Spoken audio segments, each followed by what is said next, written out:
men sizga e'tiboringizni yana bir ikki narsani aytaman.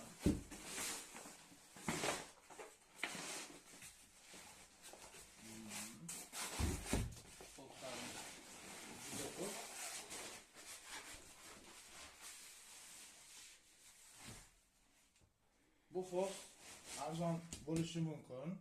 Lekin bu fosning arzon bo'lgani bilan bizdagi fosning anaqasidan necha foizga oqligi ustupat qilayotganini ko'ryapsiz. Laboratoriya analizda oqlik darajasi tekshirilganda 2812 shkalani egallagan oqlik darajasi 4000 atmosferaga chidaydi deb yozilgan bu fos. Buniki bizda hali noma'lum, buni ham o'rganib chiqib aytamiz. Lekin oqlik darajasi ko'ryapsiz, ko'kimtir. Bu da rasm chizayotganingizda sizning rangingizdagi tonlar o'shanday bo'lmaydi. Chunki siz qiynalasiz bunga rang topib, buning uchun yana ustidan oq bilan o'tishingiz kerak. Bu yana sizga oq grunt, sanet oq grunt ishlatishingiz kerak bo'ladi. Bu yana qimmatga tushadi sizga.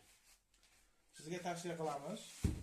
Men bu fosdan foydalanishga, poliester O'zbekistonda gruntovka qilingan, ruchnoy grunt qilingan, mana ko'rinyapti. Ruchnoy degan bilinyapti. Bu anaqasi yo'q, qo'rqinchli emas. Bundan ko'p. Ham narxi arzon, ramkaga tortilgan.